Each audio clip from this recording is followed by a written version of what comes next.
Magandang umaga, Pilipinas. Maksyong morning po sa inyong lahat. Sumasa inyo na po ang Aksyon Radyo Balita. Ngayon pong araw ng Martes, December 21, 2021.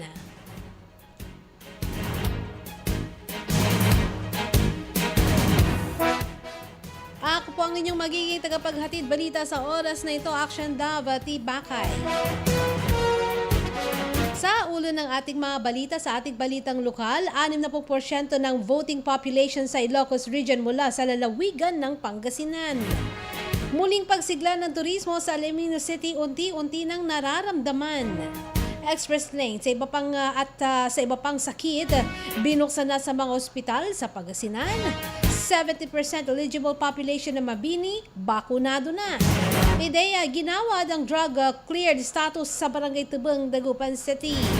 Governor Pogi Espino, pinasalamatan ng sakripisyo ng provincial employees sa gitna ng pandemya. Sa ating police reports, lolo na nagbibisikleta nasagi ng motorsiklong nag-overtake, patay.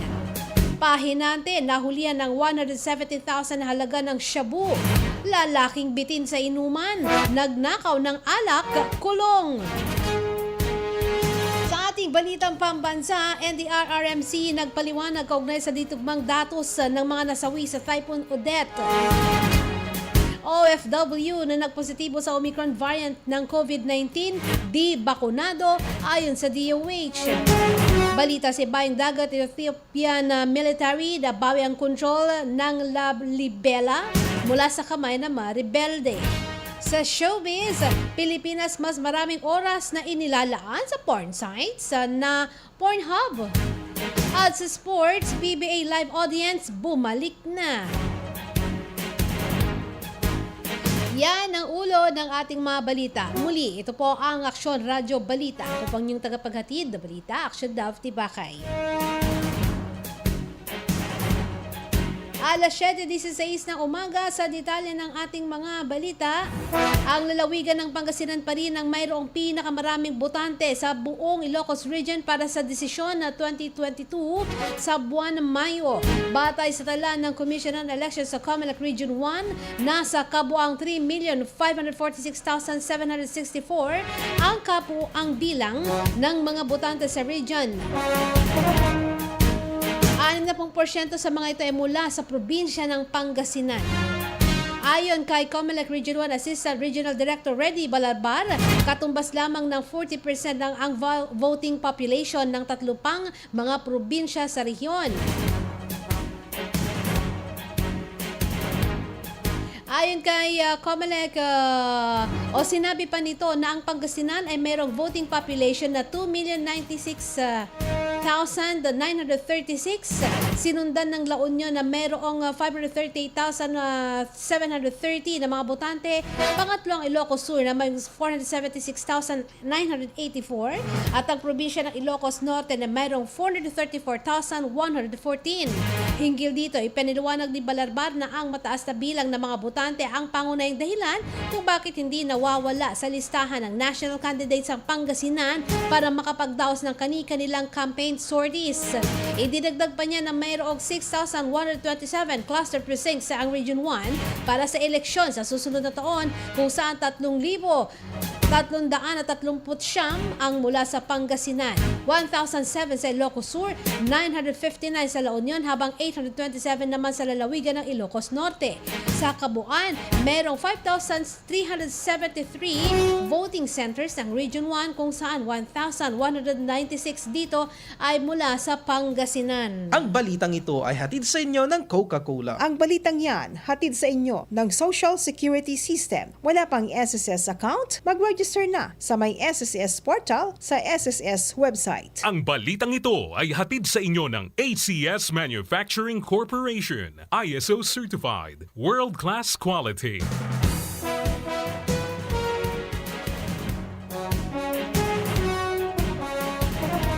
Samantala, matapos ang pagluwag sa mga pinatutupad na restriction bunsod ng COVID-19 pandemic, unti-unti nang nararamdaman ang muling pagsigla ng sektor ng turismo sa Hundred Islands National Park sa Alaminos City.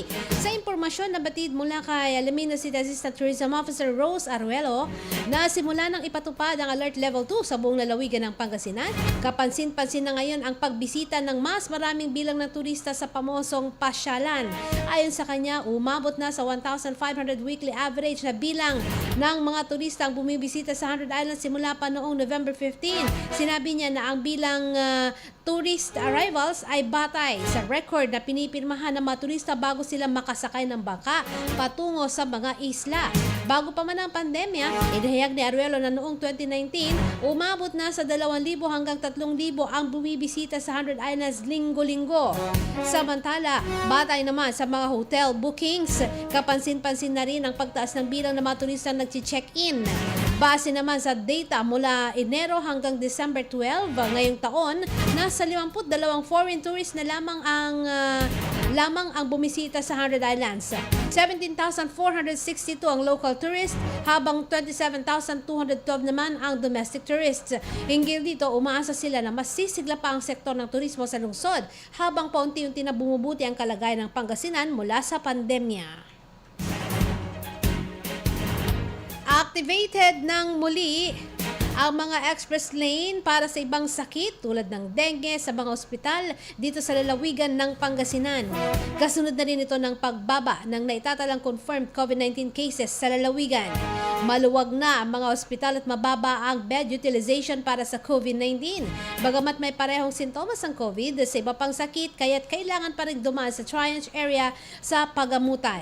Sa pinakuling data ng Provincial Health Office, 6 na lamang ang naitalang confirmed case kahapon December 20, 46 ang active case at walang naitalang COVID-19 death. Samantala, bakunado na ang 12,895 o 70% eligible population sa bayan ng Mabini ng kanilang first dose ng COVID vaccine. Laking pasasalamat ng LGU sa pamumuno ni Mayor Ariel Guzman dahil sa pinakitang kooperasyon ng kanyang mga kababayan sa paglaban sa pandemya. Sa kabila nito, patuloy pa rin ang kanyang pangikayat sa mga residenteng di pa nababakunahan na magpunta sa Mabini Gymnasium para makakuha ng COVID vaccine. Binigyan din ni Mayor de Guzman ang importansya ng pagpapabakuna upang unti-unti nang makabalik sa normal ang pamumuhay ng mga tao. Samantala, magbibigay rin ng booster shot para sa nasa category group na A1 to A5 na nabakunahan ng Sinovac, AstraZeneca, Pfizer o Moderna na lagpas 6 na buwan nang nakalipas nang matanggap ang second dose ng kanilang bakuna. Ganon din ang mga nabakunahan ng Janssen nang lagpas 3 buwan na ay maaari na ring magpa-booster. Paalala ng LGU, dalhin lamang ang vaccination card sa vaccination sites. Depende naman ang bakunang gagamiting booster sa available na supply na inilaan ng gobyerno. Binigyan din pa rin ang pagsunod sa pagsusot ng face mask at social distancing. Samantala, idineklara naman ng Philippine Drug Enforcement Agency o PDEA bilang drug-free ang Barangay Tubong dito sa lungsod ng Dagupan. Iginawad ng PDEA ang drug-cleared status ng barangay dito lang Lunes, kahapon yan, matapos pumasa sa maigpit na evaluation and monitoring ng ahensya kasama ang Department of Interior and Local Government, Department of Health at Philippine National Police. Personal na iginawad ni PDEA Provincial Officer Richie Camacho ang certification sa Barangay Tubong sa pangunguna ni Barangay Captain Helen Fermil. Binigyang pagkilala naman ng Tubong Barangay Council ang mga nakatuwang nito sa pagtataguyod na maging drug-free ang barangay, kabilang si dating Dagupan City Mayor Belen Fernandez. Sa ilalim ng administrasyon ni Mayor Fernandez, nang simulan ng Dagupan ang kampanya laban sa droga sa tulong ng inilunsad na Community-Based Rehabilitation Program, kasama dyan ang DILG, PNP, CHO, Drug Treatment and Rehabilitation Center, Barangay Abuse Council at iba't ibang religious groups. Bilang resulta, taong 2018 ang gawaran ng DILG ang Dagupan bilang National Anti-Drug Abuse Council Silver Awardee or 95% ang rating ideal performance. Sa mensahe ni Mayor Belen, sinabi nito na nasaksihan niya kung paano ang tiyaga ng mga kabarangay. Sana daw ipagpatuloy ang programa kontra droga para tuluyan ng drug-free at hindi lang ang barangay ng Tebeng kasama ang buong syudad ng Dagupan. Kinilala rin sa event ang mga bumubuo ng Barangay Anti-Drug Abuse Council at miyembro ng Dagupan City Police. Taus-pusong pasasalamat naman ang ipinahatid ni Pangasinan Governor Amado I. Espino III dahil na rin sa walang sawang kapaguran at sakripisyo ngayong pandemya para sa lahat ng empleyado ng provincial government nang pangunahan niya ang flag raising ceremony kahapon. Hiniling ng gobernador sa mga empleyado na ipagpatuloy pa rin ang kanilang trabaho lalo na para sa mga Pangasinense. At maski pa nasa average na 4 hanggang 5 lang ang COVID-19 cases sa lalawigan ngayon, pinaalalahanan ng gobernador ang mga empleyado na patuloy na mag-ingat sa kabila ng banta ng Omicron variant. Sa kasalukuyan, nasa 6,387 ang empleyado ng buong pamahalang palalawigan ng Pangasinan, kasama na ang mga hospital staff ng 14 na provincial, district at community hospitals na pinamamahalaan ng provincial government. Dumalo sa flag raising ceremony ang mga department heads at ilang empleyado ng iba't ibang opisina at departamento ng LGU Pangasinan. Bilang pasasalamat, nagbigay rin ng munting regalo ang mga kawani kay Governor Espino. Samantala, tiniyak naman ang pamunuan ng Ilocos Regional Police Office sa Pro 1 na maigpit nilang ipatutupad ang firecracker ban sa rehiyon kasabay ng selebrasyon ng Pasko at pagsalubong sa bagong taon. Ayon kay Police Brigadier General Emmanuel Peralta, partikular nilang patutupad ang mga panuntunang nakasaad sa Republic Act 7183 o ang regulasyon ukol sa pag-manufacture at pag-distribute ng mga paputok. Alinsunod na rin ito sa kautusan ni PNP Chief General Jonardo Carlos. Sinabi niya na batay sa Memorandum Order No. 31 na nilabas ng Palasyo ng Malacanang, inatasan niya ang PNP bilang lead agency sa pagpapatupad ng naturang batas. Kaugnay nito, tiniyak din ni Peralta na suportado ang lahat ng lokal na pamahalaan sa rehiyon sa pag-organize ng kanilang community fireworks. Ayon pa sa kanya, ang bawat PNP station sa rehiyon ay magdideploy ng pulis upang matiyak ang kaligtas at payapang selebrasyon ng Pasko at Bagong Taon. Ganun din upang masiguro na nasusunod ang minimum health and safety protocols. Hinggil dito, hinikayat ni Peralta ang publiko na upang makaiwas sa firecracker-related incidents at injuries, gumamit na lamang ng mga ligtas at alternatibong pampaingay.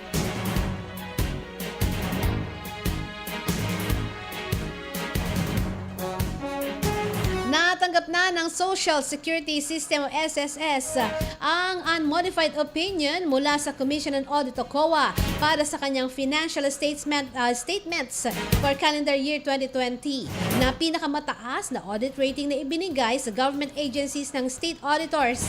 Dahil na rin sa fairness of presentation ng financial statements ng SSS sa at para sa December 31, 2020 at 2019, kung saan binigyan din nito ang pagkilala sa insurance contract liability sa SSS financial statements alinsunod sa compliance sa policy directive ng national government kung saan nire-require ang government insurance institutions na gayahin ang PFRS o ang Philippine Financial Reporting Standard for Insurance Contracts Effectivity calendar year 2020. Ayon naman yan sa auditor's opinion in the executive summary ng annual audit report ng COA sa SSS. Kapag sinabing unmodified opinion, nangangahulugan nito na satisfied ang auditor sa isinumiting financial statements dahil nakamit nito ang requirements na inilatag ng regulations at inihanda alinsunod sa accounting principles, criteria at standards. Samantala, malugod namang tinanggap ni SSS President and Chief Executive Officer Aurora C. Ignacio ang COA Audit Report o Audit Opinion sa 2020 Financial Report. Sinabi niya na sa kabila ng COVID-19 pandemic, nagpatuloy ang SSS sa kanyang mandato na magbigay ng makabuluhang social security protection sa kanyang mga membro at sa kanyang mga benepisyaryo sa pamagitan nito ng culture of excellence sa management na nakabatay sa sound and efficient policies at best practices. Para daw sa calendar year 2020, ang SSS ang total cash mula sa koleksyon sa mga membro, contribution at proceeds mula sa mga investments at income ay umabot sa 231.51 billion pesos. pesos, nalagpas sa total cash outflow na 205.52 billion. Mula yan sa bayad ng mga membro at mga benepisyaryo nito at pagbayad sa operations na nagresulta sa net cash na nakuha naman ng operating activities na 25.99 billion ayon kay Ignacio. Sa kabilang dako naman, ang SSS assets noong 2020 ay lumobo ng 38.61 billion o 6.4% sa 639.99 billion mula sa 601.38 billion noong 2019. Dahil na rin sa pagbabago sa kanyang financial reporting standard o PISA 2020 financial statements, ang SSS social benefit liabilities ay nariyan sa kanyang liabilities. Sa mga nalipas na taon, ang SSS-SBLS ay ipinakita naman sa notes na bumubuo sa kanyang financial statements. Inireport din ng SSS sa base 2019 na actuarial valuation. Ang kanyang fund life ay tinatayang aabot ng hanggang 2054. Aksyon Radyo. Police Report. Patayang 62 anyos sa si Benito Pastoral ng Barangay Karanglaan, lungsod ng Dagupan matapos masagi ng motorsiklong nag-overtake habang ito ay nagbibisikleta.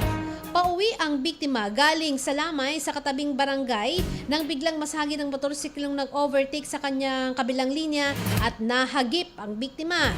Dahil sa insidente, tumila po ng biktima at nabagok ang ulo sa kalsada dahilan ng kanyang pagkamatay, habang sugatan naman sa iba't ibang bahagi ng katawan ang suspect. Sa investigasyon ng pulisya, nakainom ang driver ng motorsiklo.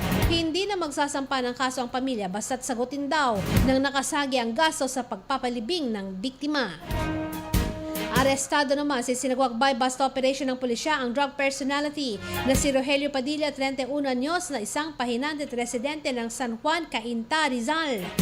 Isinagwang operasyon sa kabaan ng Maramba Boulevard, Poblacion Lingayen, at nakumpiska dito ang 25 grams ng suspected shabu na tinatayang nasa 170,000 pesos ang halaga. Nabawi dito ang ginamit na marked money at nakakulong na ngayon ang suspect. Nakatakda na rin sampahan ng kasong paglabag sa Republic Act 9165.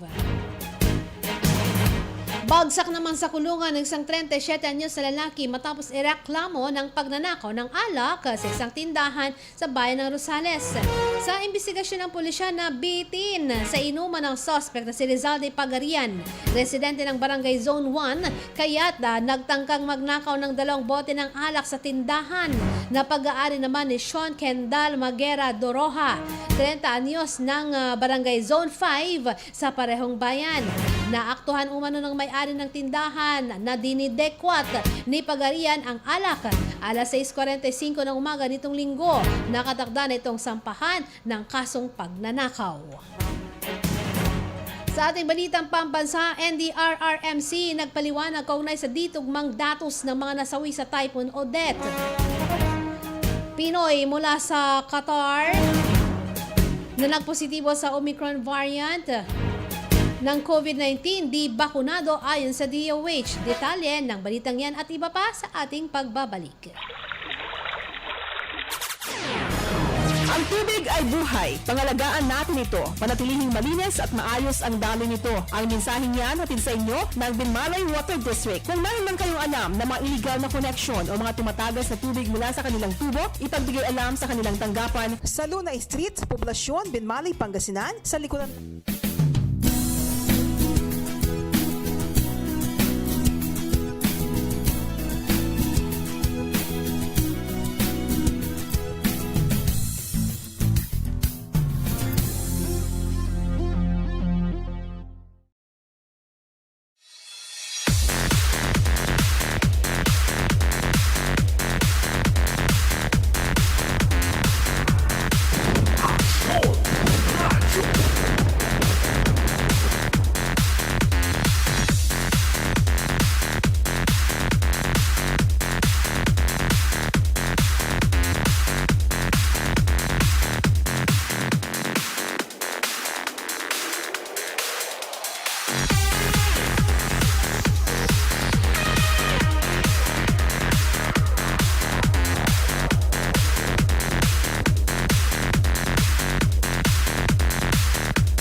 Nagbabalik na po ang Aksyon Radyo Balita sa oras na alas 7:34.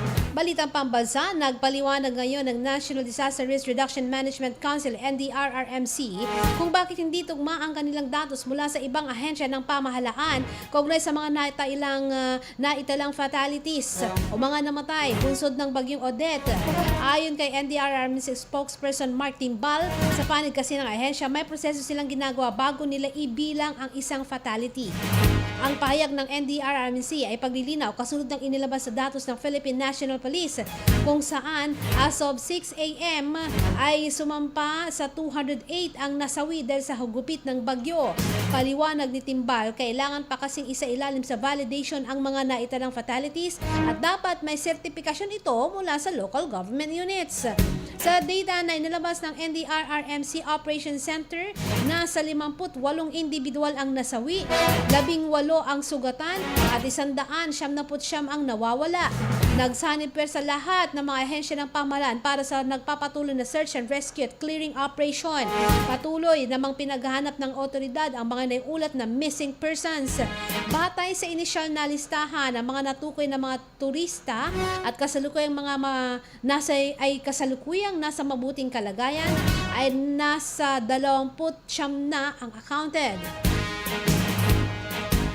Nasa 276,252 na pamilya o 997,665 individuals ang apektado ng bagyong Odette mula sa 2,961 barangays. Nasa kabuang 75 areas sa Region 5, 6, 12, Caraga at BARMM ang nakaranas ng maluwakang pagbaha habang nasa 3,803 na kabahayan ang nasira. Batay sa initial assessment ng NDRRMC, nasa mahigit 255 billion pesos ang halaga ng infrastructure ang nasira, habang nasa mahigit 118 billion pesos naman ang agri-sector.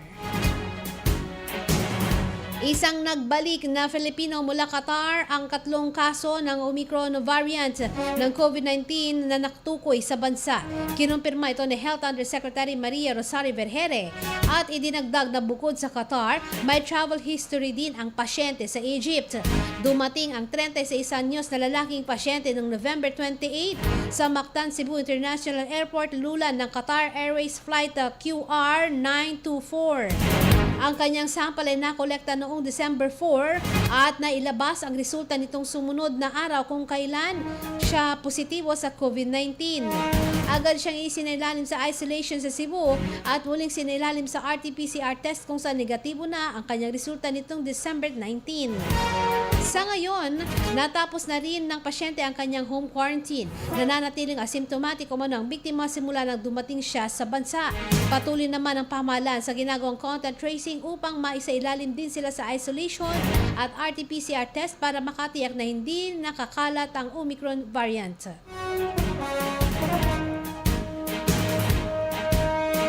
Hindi umano bakunado na sa COVID-19 ang 3 returning overseas Filipino na nagpositibo sa Omicron variant nakapasok sa Pilipinas. Sa ginawang paglilinaw ni Health Undersecretary Maria Rosario Vergere, ang 36 anyos sa returning OFW o returning overseas Filipino ay nagmula sa Qatar at dumating sa bansa noong November 28. Na-quarantine sa Cebu sa pagdating nito at nagpositibo noong December 5. Sa pagtatapos naman nito, inilipat siya sa isolation facility. Nanatiling nakahiwalay ang ROF hanggang December 16 at umuwi noong December 17 sa Cavite. Sinabi ni Vergere na lumabas ang kanyang buong resulta ng genome sequencing noong December 18. Siya ay inirelocate at muling sinailalim sa swab at nagnegatibo na sa pagsuri noong December 19. Tiniyak naman ni Vergere na nagsasagawa sila ng contact tracing sa mga pasahero ng Qatar Airways flight number QR924 noong November 28. Pero ayon sa DOH, ang 3 nagkaroon ng close contact sa naturang OFW ay negatibo sa virus. Muling ipinanawagan ni three-term Senator Loren Legarda at ngayon Antique Congresswoman ang pagpapaigting ng suporta para sa mga kababayang naapektuhan ng bagyong Odette. Ayon sa DSWD, tinatayang na mahigit 1.8 million na ang naapektuhan ng bagyong Odette sa mahigit 3,286 na barangay sa Bicol, Western Visayas, Central Visayas, Eastern Visayas, Zamboanga Peninsula, Davao, Mimaropa at Caraga regions. Bilang co-sponsor ng Philippine Disaster Risk Reduction and Management Act o RA 10121, ipinahayag din ni Legarda ang kahalagahan ng mabilis at maayos na paggamit ng NDRRM Fund para sa recovery at rebuilding efforts at magamit upang makapagbigay ng nararapat na tulong sa mga kababayang lubos na naapektuhan ng bagyong Odette. Ipinahayag ni Legarda ang kanyang patuloy na konsultasyon at pakikipagtulungan sa mga leaders at sa mga local officials sa iba't ibang bahagi ng Visayas at Mindanao bilang pagtugon sa mga pangangailangan ng kababayang nasalanta ng bagyong Odette. Balita naman sa ibayong dagat, nabawi ng Ethiopian military ang control sa makasaysayang bayan ng Lalibela mula sa kamay ng mga Tigrayan rebels. Nagpasya ang Tigray People's Liberation Front na tanggalin na ang kanilang mga tauhan sa lahat ng mga lugar sa Amhara at Afar regions. Pumayag din ang mga rebelding grupong na magkaroon ng mapayapang pag-ayos sa pagitan ng gobyerno. Matapos na makontrol ng mga sundalo ng Ethiopia ang lugar, agad na binisita ito ni Deputy Prime Minister Demeke Mekonnen Hassen. Ang Lalibela ay kilala sa mga lumang simbahan na ginawa pa noong 12th at 13th centuries at tinaguri ang UNESCO bilang World Heritage Site noong 1978. Aksyon Radyo. Showbiz Balita.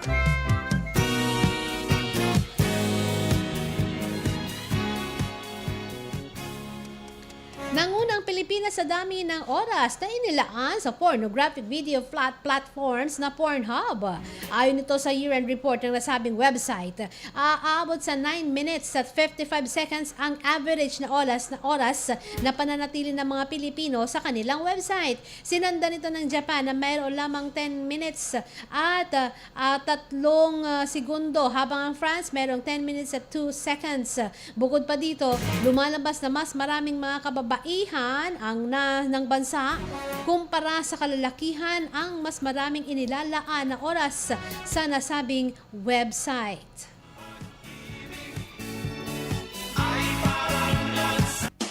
Aksyon Radyo.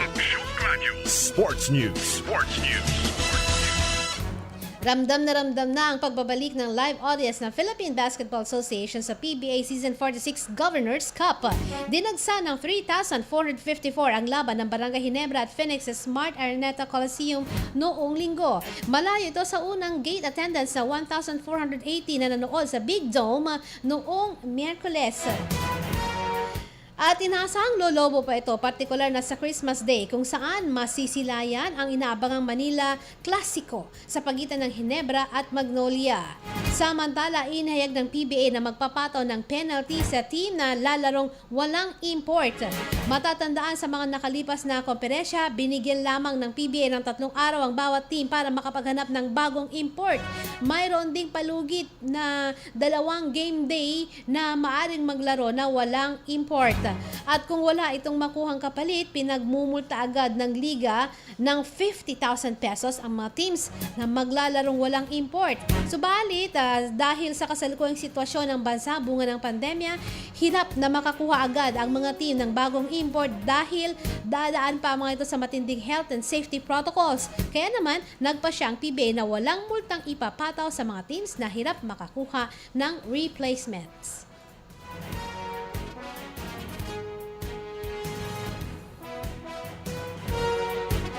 Atin niyo pong napakinggan ang kalipunan ng ating mga pagbabalita. Dito pa rin sa Aksyon Radyo Balita. At syempre mga ka-aksyon, binabati ko po ng Maksyong Morning mga nanood at nakinig dito po sa ating programa ngayong umagang ito. Engineer Rosario Montemayor Pasyon, Maksyong Morning po sa inyo. Ganon din kay Ma'am Zoraida. Ma'am Delia Cabais, good morning din po sa inyo. Sir Ben Gab Jovellanos at ganon din ang si Sir Salva Marcancino. Maksyong Morning po sa inyo. At good morning din sa iyo.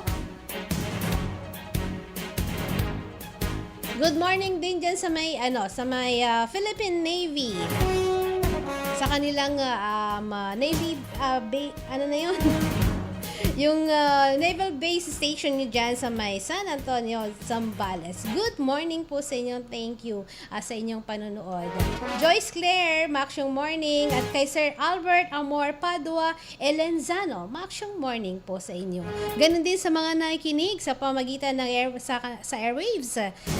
1161 kHz. Thank you po sa inyong lahat. Sa ngalan po ng aming Station Manager, Action Violi Valdez Ferrer, Technical Department, Action Conrad Alvarez, News Center, Action Jeric James Pasilyao. Ako naman po ang inyong naging tagapaghatid balita, Action Dove Tibakay. Nag-iiwan na po ako sa inyo ng isang maksyong morning sa inyong lahat. Susunod ang programang mga issue ng bayan, special edition ng Say Pangasinan Nata. Una sa aksyon, una sa balita, sama-sama tayo, Pilipino. Inyong napakinggan ang palatuntunang Aksyon Radyo Balita.